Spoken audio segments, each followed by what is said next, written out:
back with international fighter Pierre Caron. Pierre, welcome to the Karo Boxing Show. Thanks for having me, Peter. Mate, we could do a whole show on you with your training at Detroit Gym. We know you're best mates with Thomas Hitman Hearns, and we know you were trained by Emmanuel Stewart. You had a contract out there, and at the time Prince Asim Hamid was in the gym. You were partying on with Eminem. Must have been great times for you back then. Yeah, it was. It was a while back now, but yeah, it was really good times, Peter. A lot of good memories. Lennox Lewis, just another one. Yeah, that was been in the camp a few times with Lennox at Pocono Mountains and Big Bear Lake. What did you learn from being involved in boxing in Detroit that you can carry out now for the rest of your life? Mainly just the way of living there in Detroit. It's like you can't compare it to anywhere in Australia. It's such a hungry, low-income city. People got no jobs. There's a lot of people out of work, and you got something like boxing where they see it as a sport where they can make millions of dollars. They fight for their lives, and fighting guys that fight for their lives and are very hungry. You don't get more dangerous than that. There's no hunger here in Australia. So that's the difference, I believe.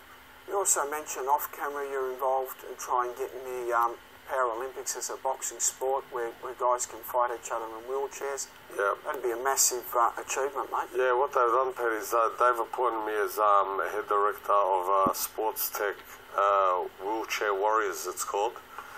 And probably got one of the only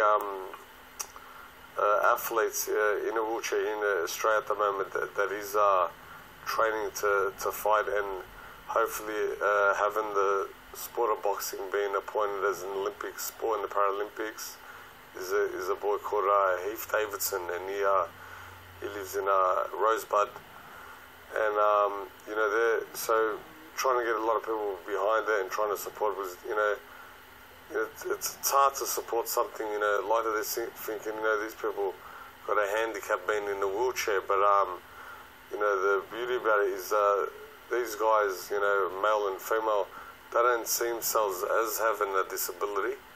And Lahif himself, he was in the top 10 in the world tennis player, in the wheelchair, So yeah, so I take my hats off to them. They're the real warriors, more than the.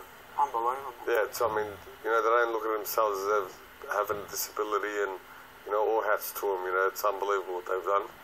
You're also involved with the Carlton Football Club, and you've been training out there. How are they as footballers? Who's the best athlete? You said, we interviewed you before, you said don't mess with Heath Scotland. Yeah. Is he about the best guy with the Dukes? Mate, they're all pretty good. They're all a bunch of good guys, but Heath. It's funny because Heath's got his personal trainer. Was in the corner of a couple of my fights. A guy called Danny Blake, who used to help Western Bulldogs.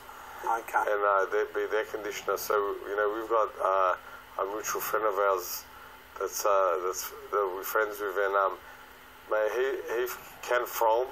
If I would put my money on him, anyone in the AFL.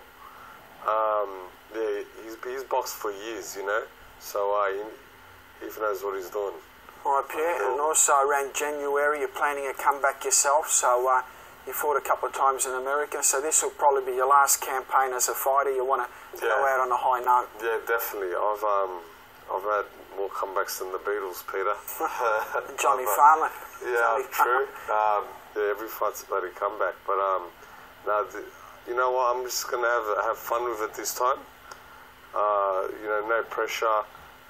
Just gonna have one last crack at it next year, get a couple of good wins, and have just back on the international scene, and they can fly me in, bring me in as an opponent, but I'm gonna go there, all guns blazing and pull off some upsets, and wrap the show up probably in the next year. Thanks for coming on the Karo Boxing Show, Pierre. Good luck with everything, mate. Thanks, Peter. Thanks for having me. Cheers, mate. Thanks, mate.